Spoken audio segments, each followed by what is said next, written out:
Assalamualaikum dan salam sejahtera. Kita sambung dengan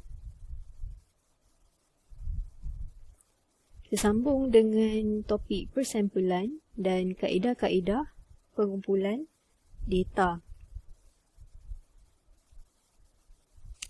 Pada minggu lepas kita dah discuss sikit lah mengenai aspek-aspek dalam penyelidikan. Kita dah bincangkan dengan lebih mendalam. Pada minggu ni kita akan bincangkan lagi mengenai sebuah topik yang memang akan dinilai lah dalam penilaian berterusan anda dan juga pelbagai assignment lain, especially untuk subjek ni ya.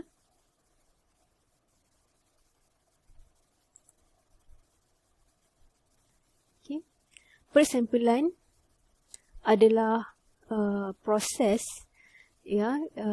is a process of selecting a sufficient number of elements from the population so that results from analyzing the sample are generalizable to the population.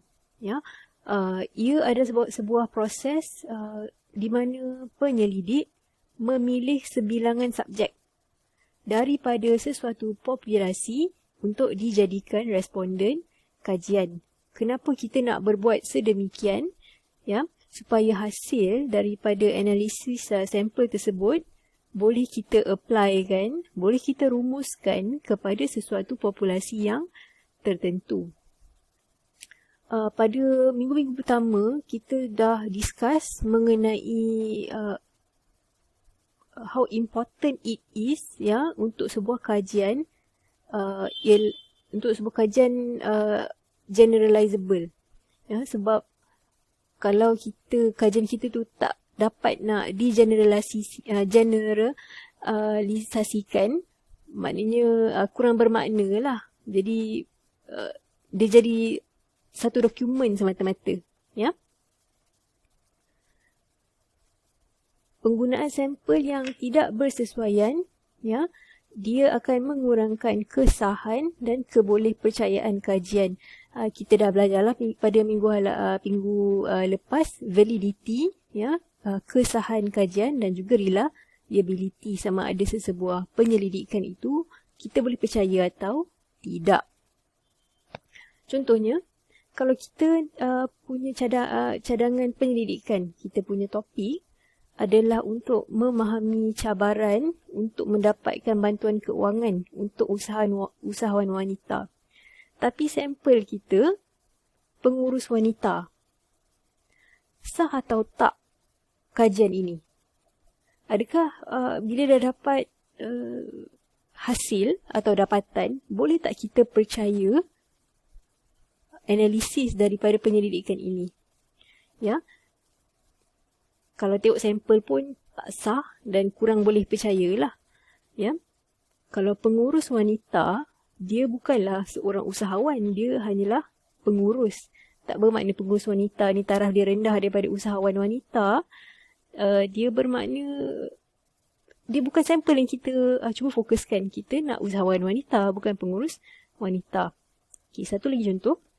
Untuk topik ini, kita pergi tanya pula usahawan lelaki. Apa usahawan lelaki tahu mengenai cabaran mendapatkan bantuan keuangan bagi usahawan wanita? Ya, he is not a female, kan? Mungkin kalau ada isteri dia pun usahawan, isteri dia bercerita kepada dia, kenapa kita tak tanya usahawan wanita tu? Kenapa nak tanya suami kepada usahawan wanita tersebut? Ya, oleh itu, poin saya di sini adalah kita terus pergi kepada sampel yang kita nak tuju, ya, populasi yang kita nak tuju, ya. Kalau kita tanya ramai-ramai usahawan wanita ni pun, mungkin ada jawapan yang tidak memberi information kepada kita, mungkin ya. Even dalam populasi yang kita target ni pun, kita akan dapat dapatan yang kurang berkualiti. Apatah lagi kalau kita tanya orang-orang yang di luar daripada skop kita. Ya, don't waste your money and your resources. Samalah.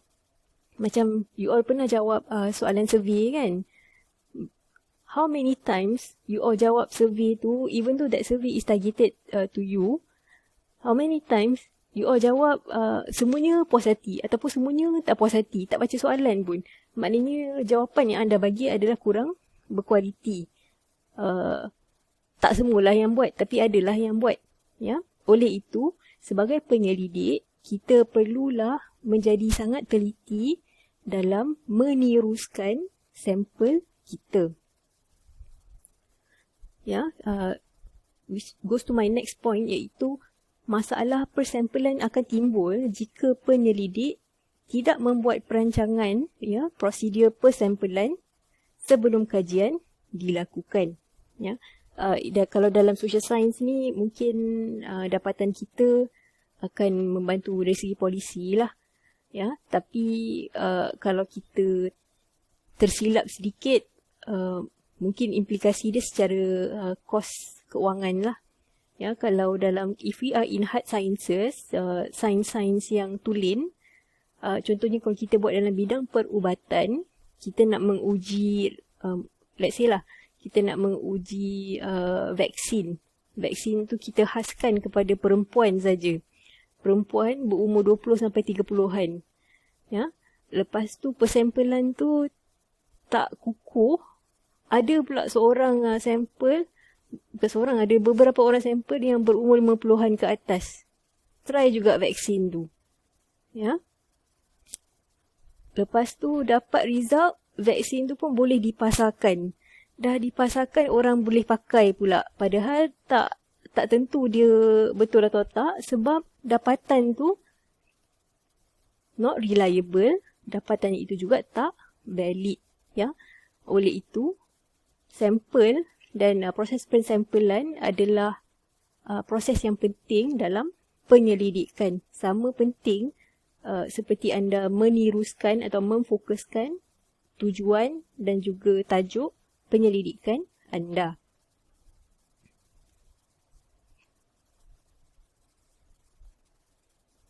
Okay. The bigger picture is, sebuah populasi adalah sebuah kumpulan data yang kita cuba nak fahami. Ya, biasanya ialah terlalu besar. Ya, kalau kita cuba nak memahami habit perbelanjaan golongan B40 dekat Malaysia. Berapa ramai B40 di Malaysia? Sangat ramai kan? Ya, kita macam mana kita nak akses kepada golongan-golongan ni pun susah juga. Ya, dari segi pengangkutan, ya, dari segi information, kita tak tahu alamat mereka dan sebagainya. Ya, oleh itu tapi kita masih meminati tajuk ini. Ya, kalau kita nak mendekati populasi ini, kita menggunakan proses persampelan. Ya, kita pilih sebahagian subjek, ya, untuk dijadikan sampel. Ya. Saya bagi lagi contoh medik lah. Ya, kalau kita nak memahami keadaan kulit kita, kita tak adalah bagi doktor semua kulit kita kan untuk diuji. Kita bagi sebahagian, ya, daripada kulit kita untuk diuji kepada doktor. Ya, samalah prinsipal dia dekat sini. Oleh itu, sebuah sampel yang dipilih ialah sesuatu yang konkret, ya, yang dapat diukur dan juga dikira dengan tepat.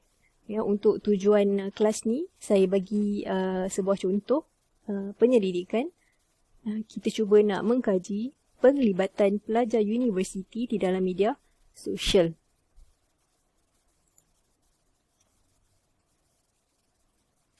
Beberapa terms atau terma penting di dalam kelas ni. Pertama ialah populasi. Populasi adalah seluruh kumpulan yang kita minati, seluruh kumpulan yang kita nak kaji. Di sini, untuk topik yang telah diutarakan sebentar tadi, populasi yang kita minati adalah pelajar universiti di Malaysia.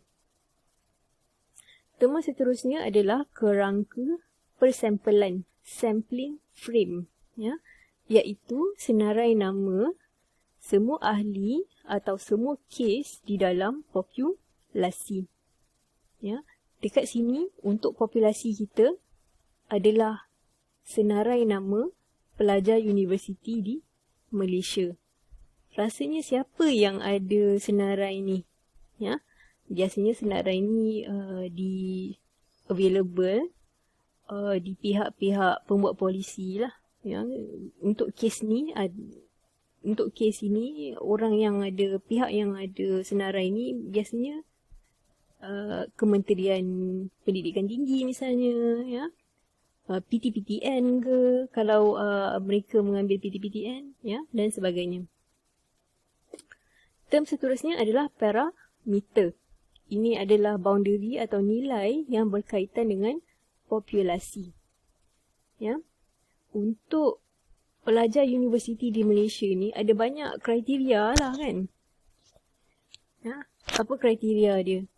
Ya, habit bersenam ke, habit makan ke, adakah mereka suka membuat aktiviti-aktiviti perniagaan ke dan sebagainya. Tapi apa yang kita minat dekat sini, parameter yang kita nak kaji di sini adalah penglibatan di dalam media sosial. Kita dah belajar topik pengoperasian, ya, macam mana nak tahu pelajar ni terlibat atau tak dalam media sosial, ya. Okay, oleh itu, untuk kita kuantifaikan parameter kita tentukan jumlah jam yang diperuntukkan di dalam media sosial bagi pelajar universiti. Boleh quantify kan? Seterusnya adalah term sampel. Ini ialah elemen ataupun subset di dalam populasi. Sebagai populasi pelajar universiti di Malaysia, ramai kan? Ya, ada universiti di Malaysia ni dah start tahun bila? Mungkin 60-an, 70-an, mungkin 50-an tak silap saya. Ya. Sebab ada banyak sangat. Lagipun kita ada universiti awam, universiti swasta dan sebagainya. Kita kecilkan lagi skop kita ke sebuah sampel. Oleh itu, sebagai practical reason, ya, kita tentukan sampel kita pelajar universiti awam di Selangor, ya, yang mendaftar pada tahun 2015 sampai 2019. Ya, 2015 ni mungkin masih lagi ada yang belajar lah sampai sekarang, ya.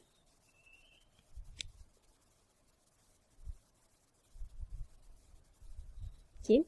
Secara prinsipalnya, populasi ialah golongan yang kita minati. Our target population lah, ya.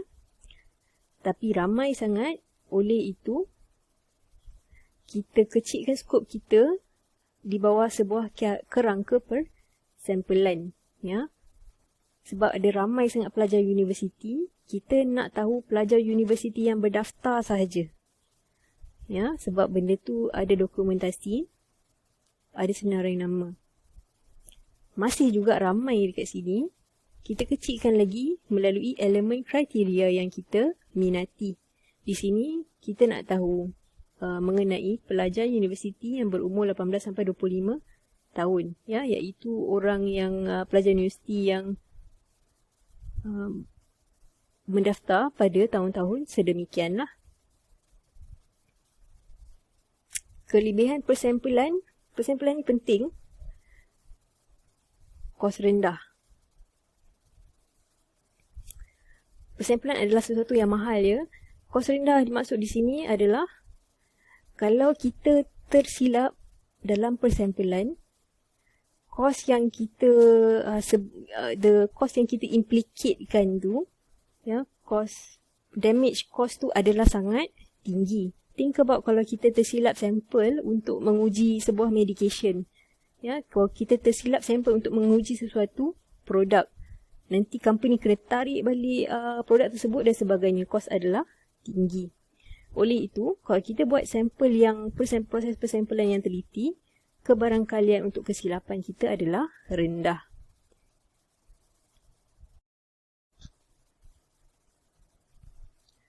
persampling untuk kajian kualitatif dan kuantitatif secara prinsipalnya sama, namun berbeza dari segi kuantiti. Ya, kalau anda ingat, apakah prinsip kajian kualitatif? Kita cuba nak memahami sebuah fenomena secara lebih mendalam. Kalau kita nak memahami sebuah fenomena dengan lebih mendalam, ya, ada banyak aspek yang kita perlu cover lah, ya. Oleh itu, kalau misalnya kalau kita nak mengenal pasti gelagat media sosial di kalangan pelajar universiti secara kualitatif, ya, kita nak tahu kekerapan, kita nak tahu apa yang dipapar di media sosial, kita nak tahu motivasi di sebalik paparan di media sosial dan sebagainya. Ada banyak benda yang kita nak fahami, ya.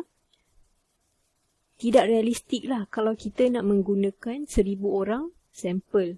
Siapa yang nak interview pelajar-pelajar tersebut? Siapa yang nak tengok media sosial pelajar-pelajar tersebut?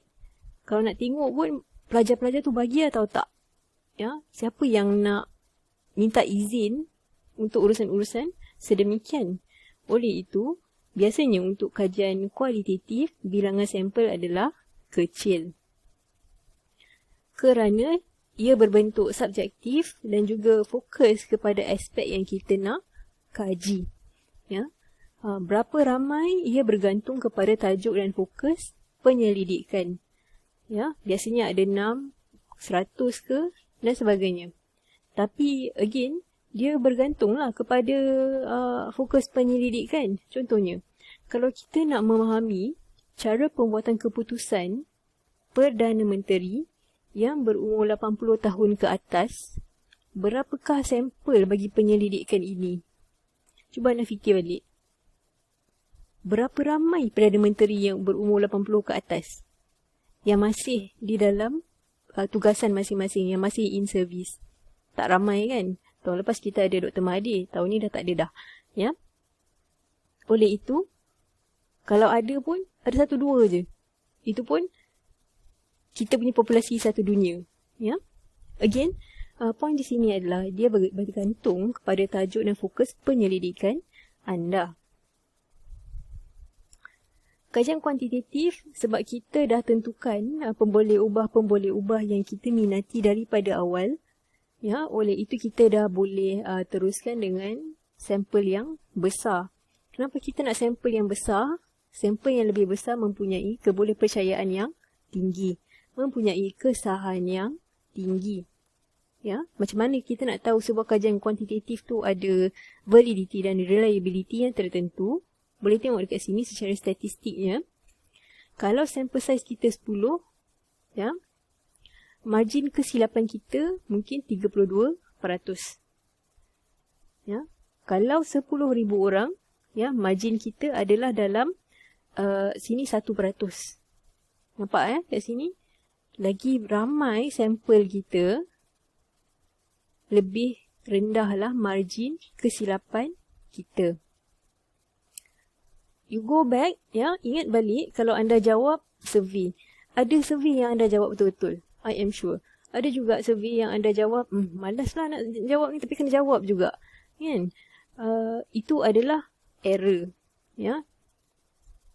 Sebagai penyelidik, itu kita tak dapat nak kawal lah. Ya. Kita cuma berharap dengan soalan yang telah disediakan secara baik, ya, kita harap para responden menjawab dengan sebaiknya. Ya. Soalan-soalan kita tak dapat nak kawal. Beberapa faktor yang mempengaruhi size sampel, ya. Jenis kajian akan menentukan size sampel, ya. Kajian deskriptif memerlukan bilangan subjek yang banyak. Deskriptif dekat sini berbentuk demografi. Kalau kita nak tahu pendapatan penduduk, kita nak tahu tinggi atau berat penduduk, kita nak tahu kepadatan penduduk misalnya, kita memerlukan subjek yang banyak. Contohnya, kalau kita nak memahami kajian, kalau kita nak memahami sisi demografi, wanita yang berumur 40 sampai 60 tahun di Selangor secara bancian. Ya, kat sini banyaklah aspek yang kita boleh tahu kan, pendapatan, pekerjaan, berapa ramai anak dan sebagainya. Kalau bancian biasanya menggunakan prinsipal yang lebih kurang sama. Kajian kuantitatif kita dah bincangkan tadi, memerlukan sampel yang ramai. Ya. Contohnya kalau kita nak mengkaji corak pembelian wanita yang berumur 40 sampai 60 tahun di Selangor, ya, kita perlukan sebanyak 1,000 sampai 2,000 orang misalnya. Ya. Sebenarnya dalam bidang marketing 1,000 sampai 2,000 ni pun masih sedikit lah. Ya. Kualitatif, untuk kajian kualitatif, sampel biasanya sedikit. Ya. Kalau kita nak memahami proses psikologi dalam pembelian, ya, untuk wanita yang berumur 40 sampai 60 tahun di Selangor. Kalau kita nak memahami proses psikologi ni, ya, banyaklah benda yang kita nak uji. Ya, kita nak tahu kenapa you rasa macam tu. Kenapa anda rasa nak beli sesuatu produk? Apakah perasaan anda terhadap sesuatu produk? Ya, soalan-soalan begini adalah lebih baik ditanya secara kualitatif lah, secara temu bual bersemuka. Biasanya dalam 40 sampai 50 orang. Kenapa agak ramai di sini? Wanita 40 sampai 60 tahun di Selangor. Ramai kan? Ya, semuanya ada proses psikologi masing-masing. Oleh itu 40 sampai 50 orang adalah mencukupi.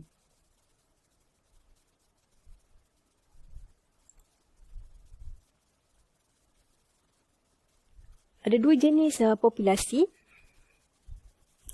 Populasi homogeneous adalah untuk saiz sampel yang kecil.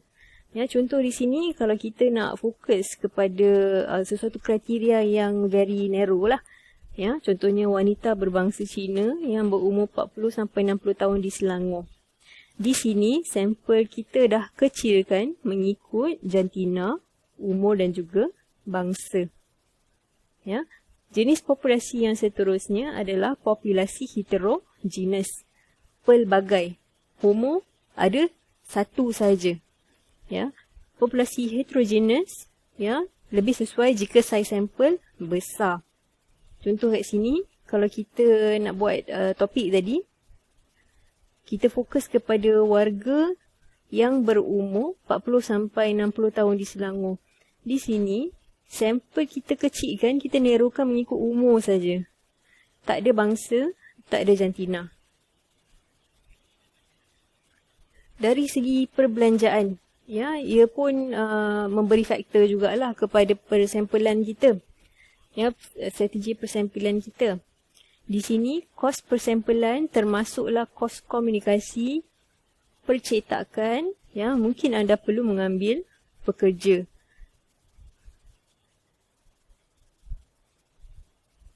Lebih besar skil sebuah penyelidikan, kosnya lebih tinggi. Ya, saya bagi beberapa contoh dekat sini. Untuk bidang keusahawanan, ya, kita ada sebuah survey besar-besaran yang dilakukan dalam 10-20 tahun lepas lah, ya. Dia dipanggil Global Entrepreneurship Monitor, GEM. Ya, GEM dah dibuat 10-20 tahun yang lepas, mengendalikan 200,000 lebih interview setahun. Boleh bayangkan nak upah siapa jadi tukang temu bual tu. Berapa banyak you all mampu nak bayar. Ia juga melibatkan 100 lebih negara. 500 lebih pakar dalam bidang keusahawanan. Boleh bayangkanlah kos yang lebih tinggi. Oleh itu, ada 200 lebih institusi yang melaburkan sumber keuangan untuk mengendalikan projek ini. Okay, ada lagi satu projek penyelidikan besar-besaran yang dia dipanggil Arab Barometer. Kajian ini global, dia nak mengkaji apakah pemikiran what Arab citizens really think. Dia betul-betul mengkaji persepsi, pemikiran orang-orang yang berbangsa Arab. dia start daripada episod 9/11 lah. Kan target orang Islam yang biasanya orang Arab. Ya. Kalau boleh kita nak reduce persepsi Arab tu teroris. Ya. Tapi mereka cuba nak memahami betul ke Arab ni teroris. Ya. Oleh itu kajian ini dilakukan dah beberapa tahun lepas lah. Ya. Arab Citizen ni kalau nak fikirkan secara kos memang tinggi lah. Boleh bayangkan kepelbagaian dari segi negara-negara Arab ni. Ya. Syria dia agak tak stabil. Ada Morocco yang mungkin lebih stabil. Saudi susah nak akses dan sebagainya. Kos tinggi. Ya.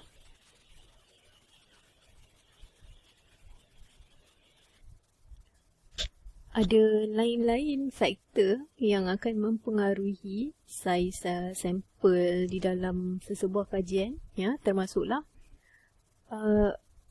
pemboleh ubah di dalam sesuatu kajian. Kita dah bincangkan beberapa minggu lepas jenis-jenis pemboleh ubah.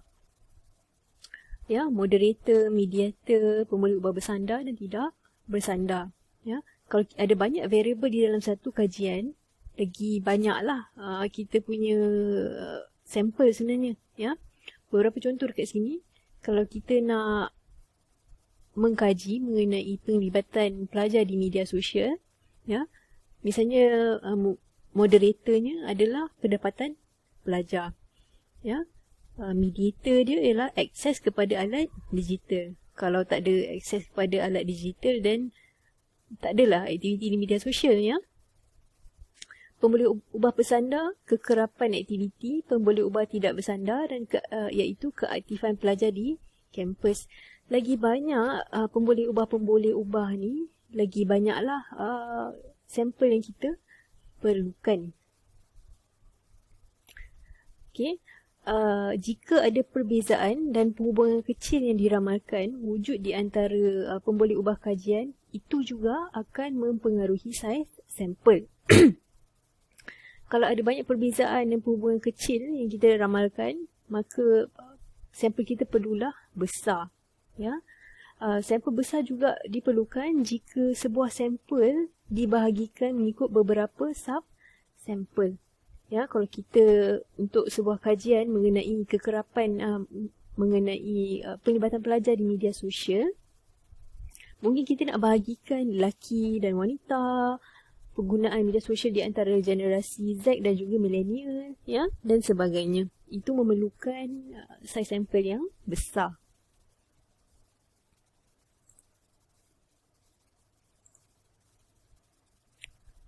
Okay, kita teruskan dengan proses persampelan. Beberapa langkah penting di sini. Ya, pertama, ini memang penting lah untuk kita kenal pasti populasi. Ya. Kemudian kita cuba mengenal pasti kerangka sampel, sampling frame. Ya, kemudian kita tentukan rekaan persampelan. Kemudian kita tentukan saiz sampel kita. Kemudian kita implementasikan proses persampelan. Beberapa prosedur dekat sini ada dua jenis. Ya. Persampelan kebarangkalian dan juga persampelan bukan kebarangkalian. Kat sini, beberapa jenis prosedur persampelan kebarangkalian. Kita ada rawat mudah, ya, random sampling, sistematik, rawat berlapis, kelompok, kawasan dan berganda. Kita juga ada prosedur bukan kebarangkalian, ya, kebetulan, bertujuan, kuota dan sebagainya. Ya, untuk assignment anda, mungkin anda boleh pilih beberapa lah. Ya. Contohnya kalau kajian anda adalah mengenai nak memahami ciri-ciri pengguna di dalam pelancongan bajet misalnya. Ya. Mungkin anda boleh menggunakan sampel kuota ataupun bola salji, dan bagilah you all punya justification lah, ya.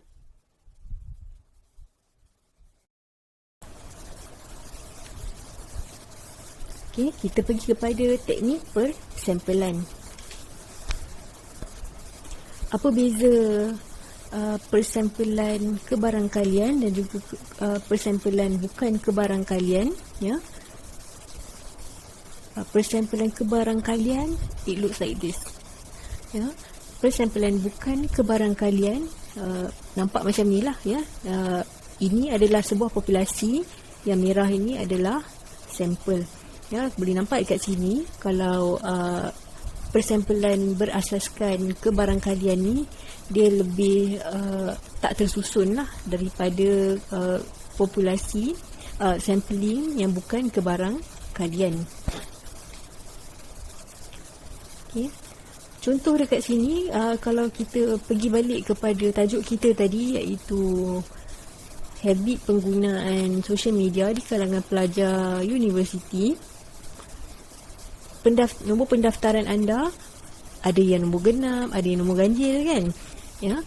Adakah anda nak pilih responden secara rawak ataupun nak pilih nombor metrik yang genap sahaja?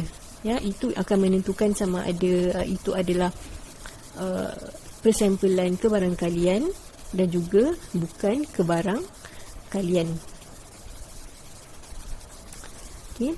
Persampelan kebarangkalian ialah di mana anda memilih subjek sampel secara rawak. Ya, ini sesuai jika subjek di dalam sampel mempunyai kesemua ciri populasi kajian. Ya.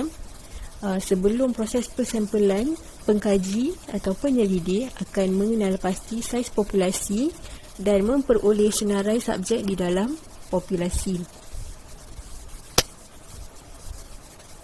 Proses kat sini, ya, kita mendefinisikan populasi sasaran, kemudian kita kenal pasti rangka persampelan, kemudian kita kenal pasti saiz sampel, kita pilih kaedah persampelan dan kemudian kita pilih sampel secara rawak. Yang syarat di sini adalah subjek di dalam sampel mempunyai kesemua ciri populasi kajian. Ya, contoh paling dekat sini adalah jika anda ingin memahami habit pembelian pengunjung supermarket. Ya. Oleh itu, what you do, you all pergi dekat supermarket, hantar survey. Kat sini, semua subjek di dalam sebuah populasi, iaitu orang yang di dalam supermarket tu menepati ciri populasi yang anda cari, pengunjung supermarket, ya. Okay, kita pergi ke contoh pertama, jenis pertama, persampelan kebarangkalian, ya.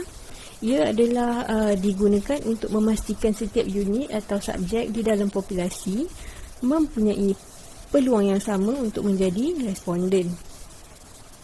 Ini adalah persampelan rawak mudah. Beberapa proses dekat sini, kita sediakan senarai subjek populasi, kita labelkan subjek populasi mengikut angka dan memilih secara rawak.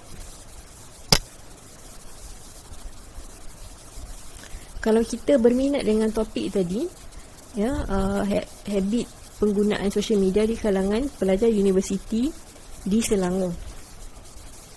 Ada beberapa universiti di Selangor, kan, tapi saya pilih 1, 2, 3, 4, 5 ni lah. UPM, UKN, UiTM, Uniten dan UniKL. Okey, untuk persampelan rawak mudah, ya, sebab kita pilih secara rawak, ya.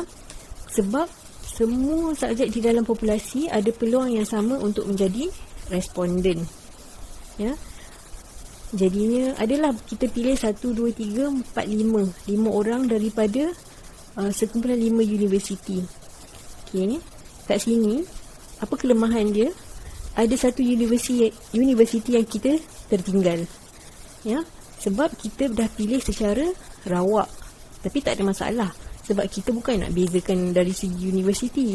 Kita nak tahu habit pelajar di dalam penggunaan media sosial secara am. Ya, kita tak bezakan dari segi universiti. Okay. Kita juga ada persampelan sistematik. Ini di mana setiap subjek atau setiap unit mempunyai peluang yang sama untuk dipilih sebagai responden kajian. Ya. Ini lebih kenapa nak beri sistematik, sebab kita pilih sampel di dalam gandaan yang tertentu. Ya, ada beberapa langkah di sini. Pertama, kita senaraikan subjek-subjek populasi dengan menggunakan angka. Kita tentukan bilangan responden, kemudian kita tentukan nilai gandaan. Contohnya, kalau ada 100 orang subjek di dalam populasi, ya, kita tentukan gandaan mungkin 50. Ya. Kita nak 50 orang responden saja. Oleh itu, 100 bagi 50 kita dapat 2. Oleh itu, setiap 2 orang subjek di dalam populasi, kita akan pilih sebagai responden. Ini a bit kompleks, tapi dia agak membantu kalau anda nak buat drafting. Contoh kat sini, kalau you all ingat PLKN tak? Ya, PLKN dia pilih mengikut nombor IC, dia pilih ikut asal usul dan sebagainya. Ya. Tapi masih secara awak, tapi secara sistematik. Siapa yang nasib baik tu dapatlah, ataupun nasib baik tu tak dapat. It depends what you like. Ya. Dia lebih kepada pemilihan lah untuk sebuah sampel, sebuah populasi yang sangat besar. Contoh dekat sini, kalau kita ada contoh tadi, habit penggunaan media sosial, ada setiap gandaan 2 kita akan pilih. Oleh itu, kita akan pilih nombor metrik ada 2, 8, 12, 18 dengan 22. Nampak ni? Dia adalah sistematik. Okay. Kebaikan dekat sini, semua universiti, sub kelompok, sub cluster ada wakil. Ya. Kita juga ada rawak berlapis, ya, ataupun stratified sampling. Ini di mana sesebuah populasi mempunyai subjek-subjek homogeneous. Ya, kita buat pemilihan rawak secara berasingan untuk setiap subkumpulan. Ya, subsampel perlu mempunyai bilangan subjek yang sama. Okey, kompleks kan? Apa maksud dekat sini? Subjek-subjek homogeneous, semua ni subjek homogeneous, pelajar IPDA. Ya, subkumpulan. Universiti adalah dikira subkumpulan.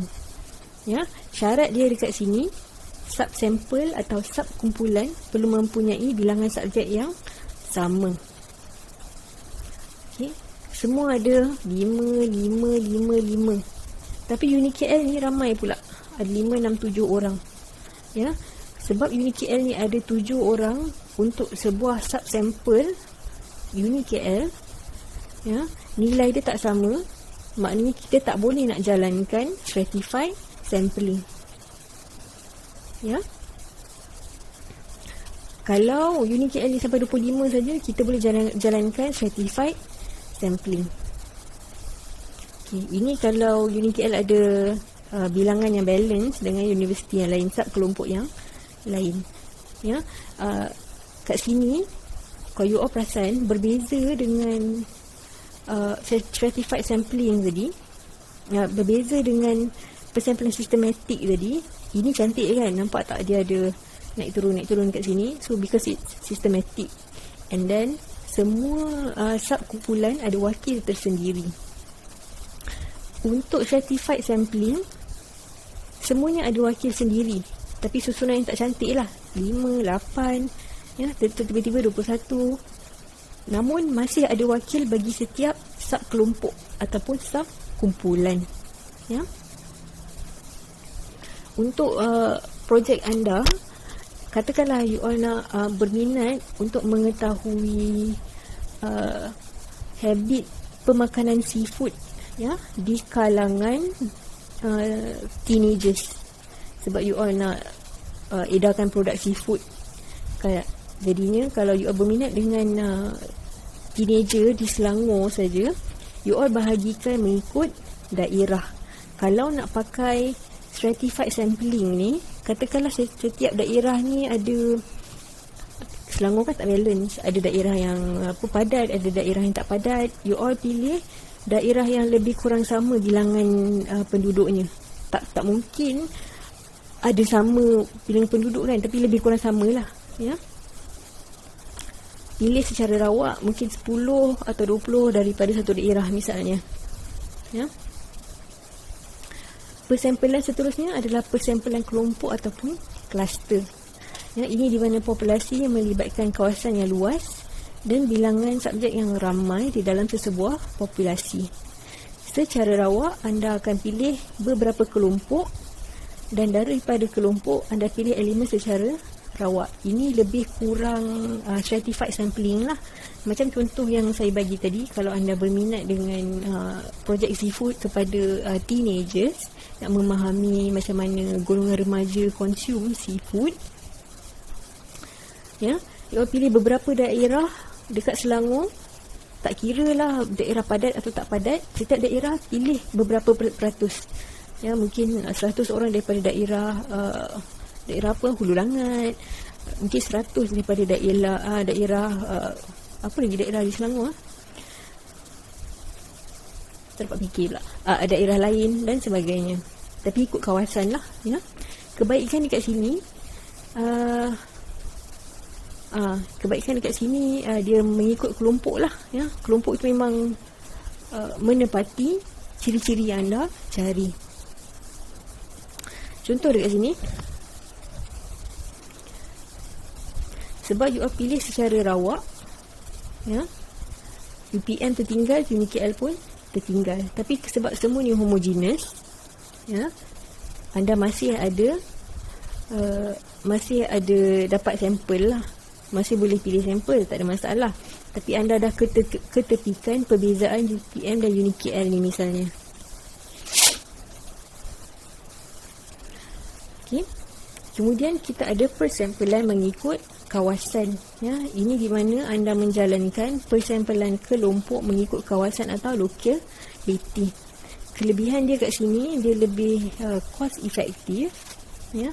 Dia berguna untuk pembuatan keputusan specifically untuk kawasan tersebut. Contoh, hasil dari kajian penggunaan media sosial di kalangan pelajar IPTA yang dijalankan di UKM, dia berguna kepada siapa? Ya, dia berguna untuk pembuat keputusan di UKM, ya, orang-orang yang dekat chancellery sana lah, ya. Keputusan nak tingkatkan penggunaan fasiliti IT ke, nak kurangkan fasiliti IT ke, adakah ia juga akan mempengaruhi keputusan untuk mengendalikan pembayaran secara online misalnya. Sebab habit social media, kalau you all banyak sangat spend time dekat social media, mungkin pembayaran pun boleh buat secara online kalau you all spend so much time there, right? Ya, tapi hasil daripada kajian ini yang kita buat kat UKM saja mungkin kurang berguna untuk IPTA lain. Misalnya, kita ada persampelan berganda ataupun double sampling. Ini adalah di mana sampel yang sama ataupun subset dari sampel dikaji lebih daripada sekali. Ia membolehkan penyelidik mendapatkan maklumat yang lebih tepat.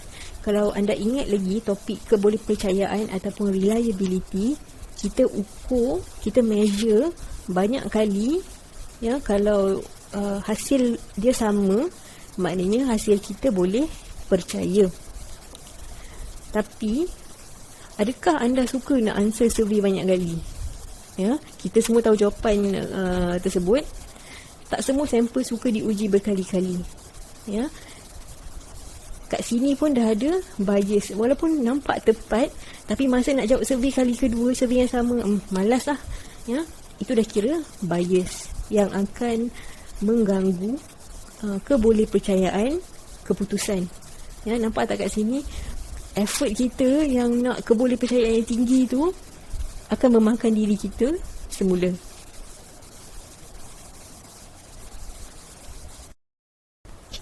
Okay. Seterusnya kita ke persampelan bukan kebarangkalian. Okey, di dalam kategori ini semua subjek di dalam populasi tidak mempunyai peluang yang sama untuk dipilih sebagai responden kajian. Ya, penyelidik akan memilih subjek dari populasi berdasarkan ciri-ciri yang tertentu. Memanglah kita dah tentukan kriteria, tapi cara kita nak memilih sampel tu adalah non-probabilistik lah. Ya, tak ada kebarangkalian. Ada beberapa jenis ya, persampulan secara kebetulan, bertujuan, kuota, bola salji, dimensional dan juga case kritikal. Ya, mungkin anda akan gabung beberapa. Anda juga boleh gabung ya, persampulan kebarangkalian dan juga bukan kebarangkalian. All depends on your title.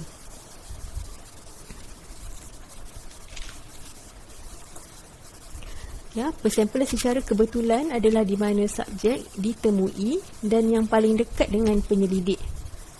Hence, the name is convenience. Biasanya digunakan di dalam temu bual. Ya, saya bagi contoh lagi, kita memahami pengunjung pusat membeli belah. Kalau you all pergi supermarket, lepas tu nampak seorang penemu bual cuba nak interview pengunjung, you all nak pergi tak supermarket tersebut? You all pergi, tapi you all ikut jalan belakang misalnya. Oleh itu, penyelidik tersebut ya, anda sebagai potential sampel ya, kebarangkalian untuk jadi partisipan tu dah rendah dah kat situ ya. Oleh itu, anda sebagai salah seorang subjek di dalam populasi tak ada peluang yang sama untuk dipilih sebagai responden kajian ya. Oleh itu, sebagai penyelidik, anda akan cari yang paling dekat je kepada anda. You all takkan kejar pun orang yang baru parking ke apa ke, takkan ya. You all lebih kepada sampel yang dekat dengan anda ya.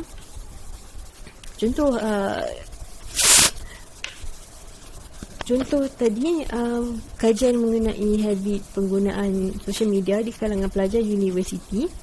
Kalau anda adalah pelajar UKM, anda adalah penyelidik UKM, anda mestilah akan pilih pelajar UKM sebagai sampel. Sebab para penyelidik berada di UKM. Ini adalah dipanggil convenience sampling. Dalam ada beberapa puluh kan kat sini, 5 orang ni dipilih sebagai sampel.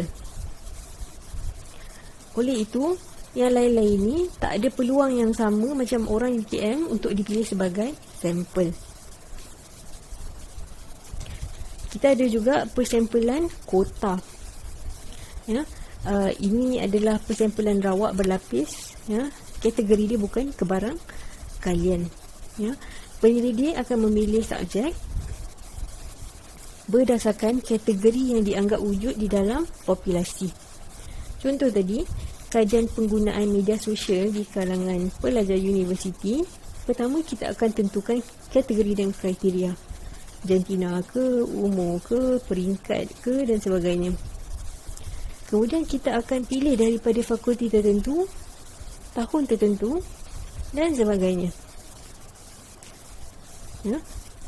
Dia stratified juga, berlapis juga, tapi bukan kebarangkalian. Siapa-siapa je yang berumur daripada biasa pelajar universiti umur berapa? 20-an kan ya. Berumur daripada 20 sampai 29, sesiapa saja boleh dapat dipilih sebagai sampel. Ya, kalau anda nak pelajar perempuan je misalnya, ya, pelajar perempuan, maknanya pelajar lelaki tak ada peluang yang sama macam pelajar perempuan untuk dipilih sebagai sampel. Contoh tadi, habit pelajar universiti dalam sosial media. Kalau anda memilih responden secara rawak dari setiap kelompok berasaskan convenience, ini adalah yang anda pilih. Ya. Kalau nak ikutlah, tapi secara ni masih secara rawak. Ada semua ada wakil tersendiri. Kemudian kita ada persampulan penilaian. Ini tak sesuai lah untuk tajuk penggunaan social media di kalangan pelajar universiti. Ya. Nama lain untuk persampulan penilaian adalah judgement sampling.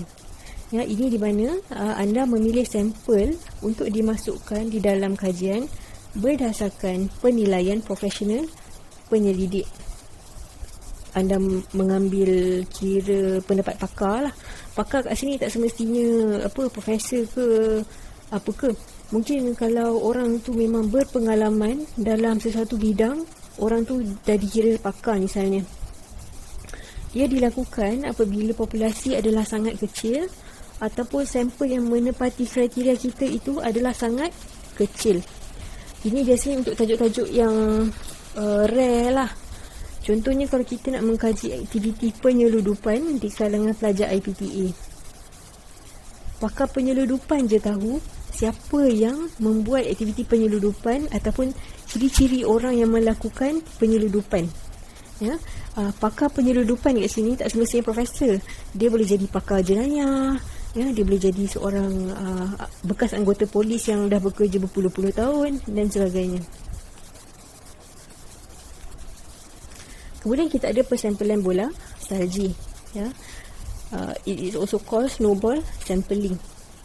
Kenapa nama dia snowball sampling? Kita akan tengok sekejap lagi. Ini di mana responden kajian diminta untuk mencadangkan responden lain. Ya, ini adalah sesuai jika penyelidik tak dapat memperoleh senarai nama di dalam populasi yang memenuhi kriteria dan kategori yang kita ingini. Ia juga sesuai untuk kes-kes yang sensitif. Biasa kalau kita nak buat ni, setelah subjek ditemu bual atau diberi soal selidik, ya, beliau diminta untuk menamakan subjek-subjek lain di dalam populasi yang mempunyai ciri-ciri yang sama. Misalnya, kalau anda buat kajian mengenai penggunaan media sosial, tapi untuk kegiatan perjudian di kalangan pelajar universiti, ini adalah dikira kes sensitif lah. Ya, kalau anda dah dapat jumpa seorang pelajar yang melakukan kegiatan perjudian menggunakan media sosial ni, it is likely orang ni kenal kawan dia yang lain yang buat aktiviti perjudian. Ya, kawan yang buat yang lain tu kenal juga orang yang lain.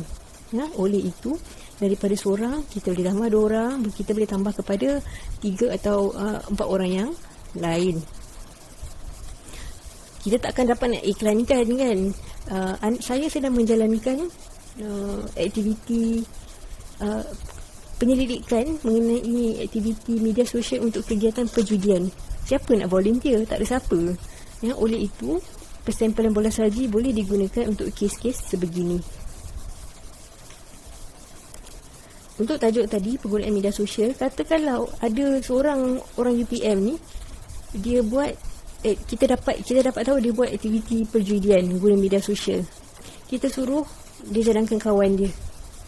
Kawan dia boleh cadangkan orang lain. Orang lain tu orang UKM pula. Ya? Orang UKM tu cadangkan orang lain tu kawan dia pula. Dan sebagainya.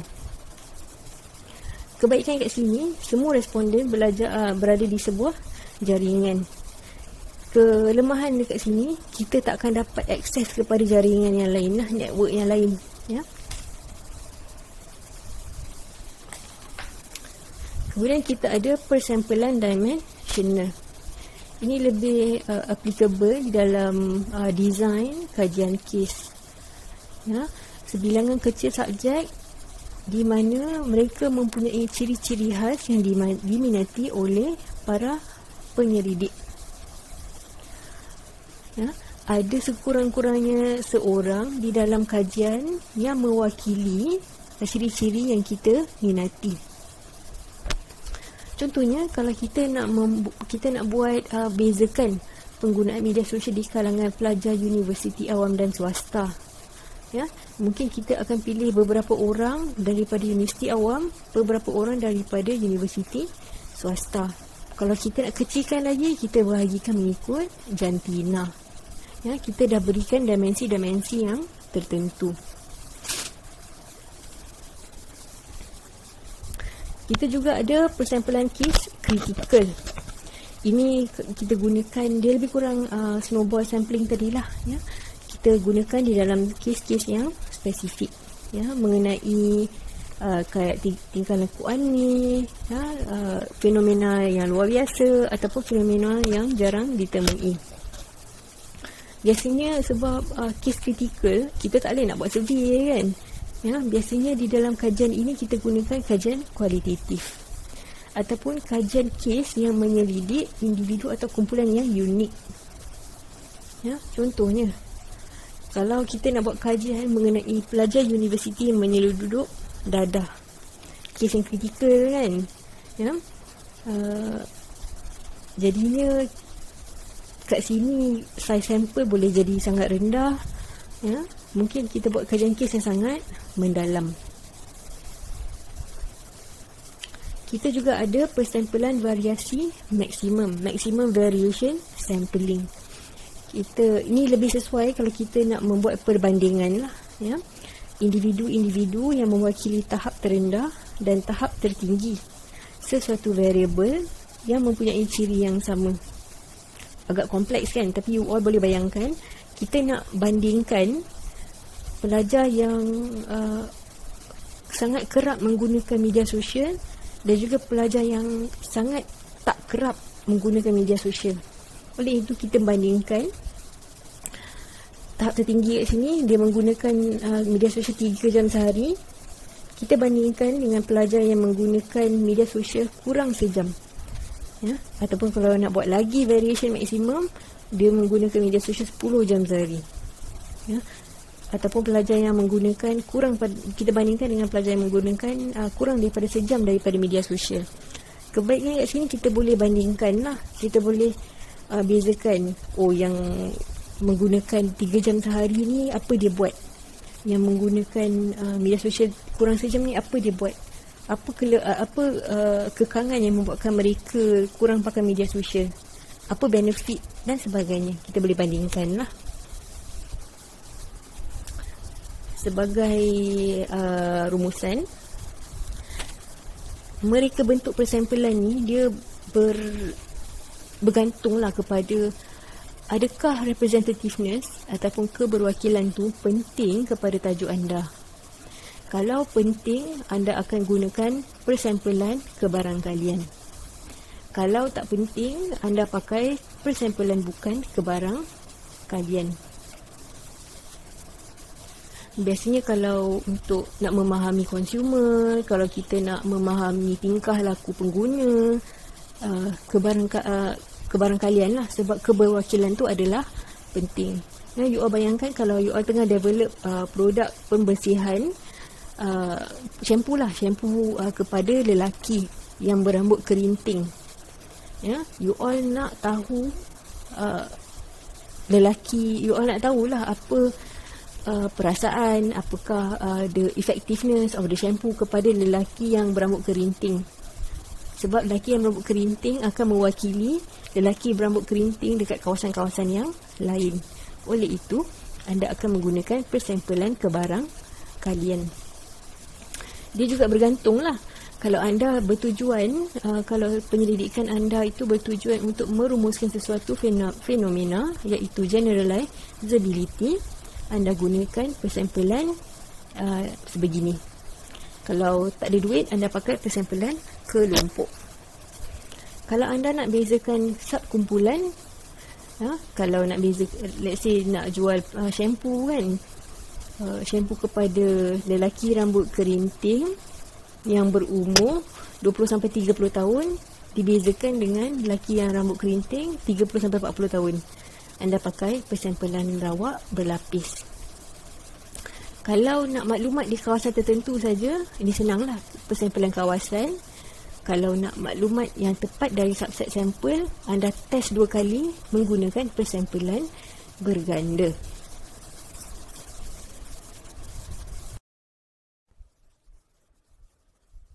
Jika keberwakilan atau representativeness tu kurang penting untuk tajuk anda, maka anda akan menggunakan persampalan bukan kebarang kalian.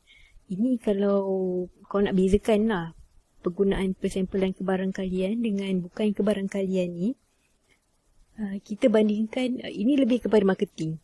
Kita nak memahami populasi yang besar. Ya, sebab you want to sell. Ya, you nak jual, kita nak jual kepada ramai orang. Kenapa kita nak jual kepada sikit-sikit orang kan? Ya, persempelan bukan kebarangkalian ni lebih kepada kes-kes yang unik, kes-kes yang kritikal. Ya, tak pun juga ada kes yang sangat ya. Okey, kalau persempelan ni tak penting, ya, jika anda nak maklumat quick information dan juga information yang sangat banyak, contohnya kalau pakai bancian lah, anda nak tahu ciri-ciri demografi penduduk di Selangor, ya, anda hantar survey banyak-banyak, jadi anda akan menggunakan persempelan mudah. Ya, tapi mungkin maaf ya Huan, kalau ada banyak sangat maklumat tak reliable dan itulah dia kelemahannya kan. Kalau anda nak maklumat yang relevan, yang betul-betul relevan, anda ada kes-kes yang tertentu lah. Macam kita bincangkan tadi, aktiviti penyeludupan di kalangan pelajar, aktiviti perjudian di kalangan pelajar, anda pakai penilaian pakar, ya, di mana anda pakai persempelan penilaian, ya. Kalau ada yang menepati kriteria tertentu, anda pakai bola salji atau persempelan kota dan juga yang lain-lain lah, kes kritikal dan sebagainya, ya. Untuk assignment anda boleh pakai kebiasaannya anda akan pakai persempelan kebarangkalian lah mungkin, ya, tapi bergantung juga kepada topik anda. Anda tak payah terlalu spesifik, ya. Mungkin kalau jika you all punya tajuk nak memahami penduduk penggunaan internet di kalangan penduduk di Selangor untuk online shopping, anda dah boleh pakai persempelan kebarangkalian menggunakan rawat mudah, sistematik dan sebagainya. Boleh gabung, ya. Lagi gabung lagi bagus lah. It shows your understanding of the topic, ya. Okay, kita akan bincang lagi. Saya ulang lagi, ya. Jika keberwakilan atau representativeness adalah penting bagi kajian anda gunakan rekaan sampel kebarang kalian, ya. Jika contohlah kalau kajian anda mengenai ini luar pada marketing, ya, motivasi usahawan wanita dan lelaki, ya, usahawan wanita yang sebagai sampel anda akan mewakili usahawan wanita di skop yang lain, ya. Sama macam usahawan lelaki, dia akan mewakili usahawan lelaki di skop yang lain. Contoh lain, kalau anda nak memahami usahawan daripada Fakulti Perniagaan dan Fakulti Kejuruteraan, ya, skopnya ialah usahawan daripada FEP dan Fakulti Kejuruteraan, dia akan mewakili usahawan daripada Fakulti Perniagaan dan Fakulti Kejuruteraan untuk universiti yang lain.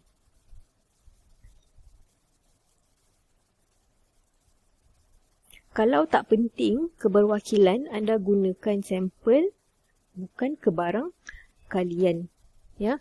Dia sama ada cara nak memahami ni, sama ada you all punya tajuk ni terlalu atau terlalu spesifik.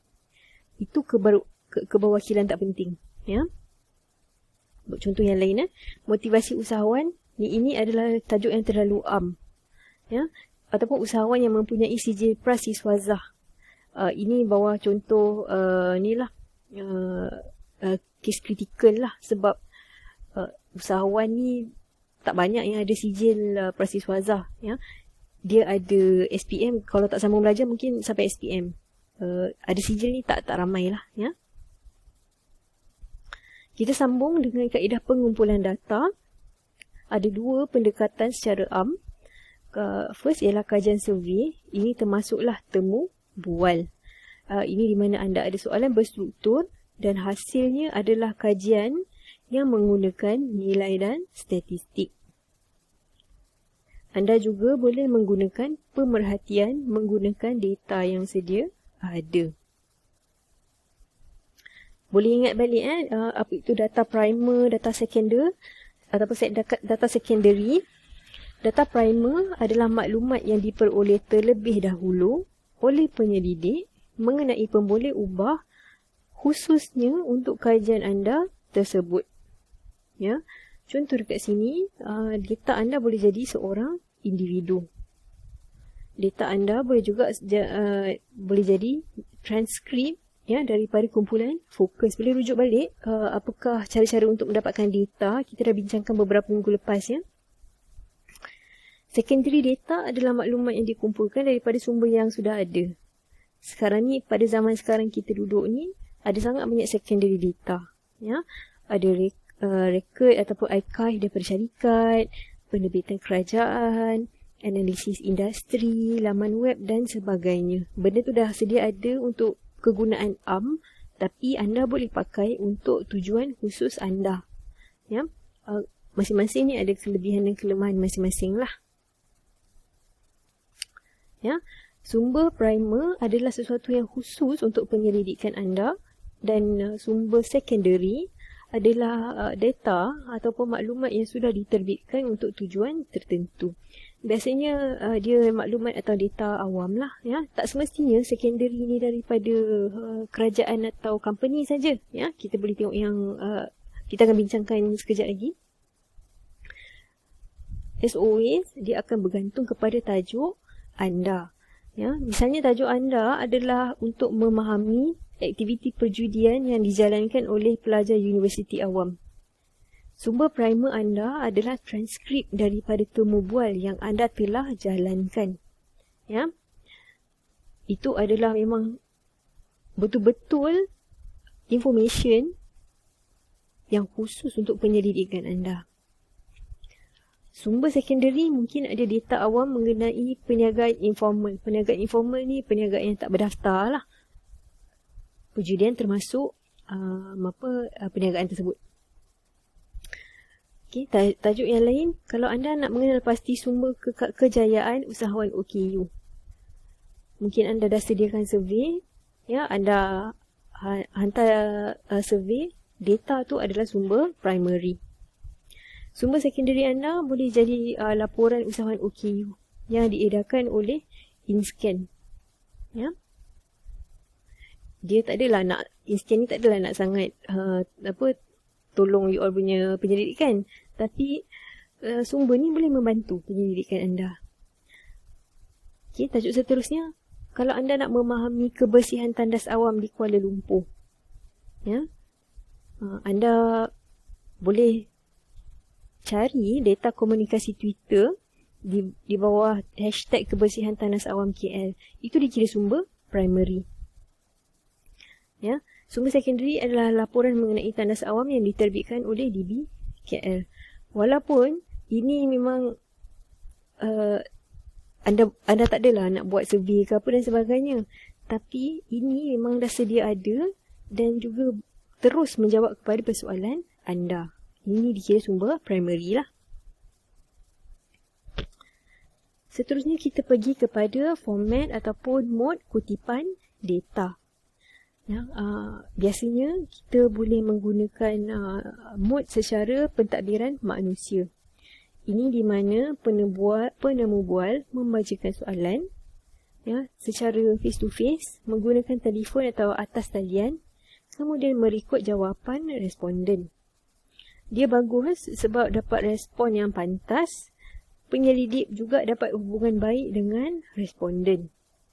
Selain itu, penyelidik boleh juga mengawal kualiti dapatan dan juga sebab dah ada hubungan baik dengan responden ni, mereka dapat menyesuaikan diri dengan responden. Beberapa kelemahan dekat sini, ada kesilapan boleh jadi kesilapan kemanusiaan, bias. Ya, kadang-kadang yelah sebab kesilapan kemanusiaan lah ya. Dia lambat dan tak berapa efisien, kos pun tinggi. You all nak ambil masa, nak drive, pergi jumpa responden ya, kos tinggilah. Ya, penilaian temu bual juga boleh jadi bias. Bayangkan kalau perempuan menemu bual lelaki. Mungkin agak bias lah dekat situ ya. Katakanlah perempuan tu pakai perfume yang kuat sangat agaknya. Dia akan mengganggu jawapan-jawapan responden jugalah. Okay, ini adalah banyak digunakan sekarang ditadbir oleh komputer. Soalan temu bual, kita gunakan fungsi komputer. It's quick, pantas. Kita boleh kawal kesilapan kita. Kita boleh menggunakan grafik. Kita juga boleh menggunakan, kita boleh kurangkan bias temu bual. Namun, ia memerlukan kemahiran teknikal yang tinggi dan juga cost maintenance yang tinggi. Kita juga boleh tadbir sendiri, responden tadbir sendiri survey. Ini di mana responden menyiapkan survey sendiri tanpa pemantauan oleh penyelidik. Tak ada siapa yang menerangkan soalan survey maksud dekat sini, tapi ia memerlukan soalan survey yang perfect. Lain-lain kita menggunakan mood campuran. Kita combine pelbagai format. Contoh dekat sini, mungkin kita nak buat survey yang ditadbir manusia. Mungkin kita nak buat temu bual kepada responden campur dengan survey online. Itu dikira mix mode lah. Okay, selesai kita punya lesson hari ini. Sebagai rumusan, semua maklumat boleh didapati melalui persampulan dan bancian. Tapi tak semua mampu membuat bancian, kerana kosnya tinggi. Oleh itu, kita menggunakan teknik persampulan. Ada dua teknik persampulan yang utama, kebarangkalian dan juga bukan kebarangkalian. Okay, untuk mereka yang terlepas Microsoft Teams punya session, anda boleh jawab latihan ini untuk urusan kehadiran lah. Jawab soalan ini untuk projek anda. Apakah teknik persampulan yang anda akan gunakan dan apakah kelebihan dan kelemahan teknik persampulan tersebut. Okay, kelas hari ini agak panjang lah sikit, tapi memang isinya panjang dan memang memerlukan penerangan yang panjang lebar jugalah. Minggu depan kita akan discuss mengenai analisis data. Oleh itu, saya ucapkan selamat baju jaya kepada semua. Kita jumpa lagi pada minggu hadapan. Assalamualaikum dan terima kasih.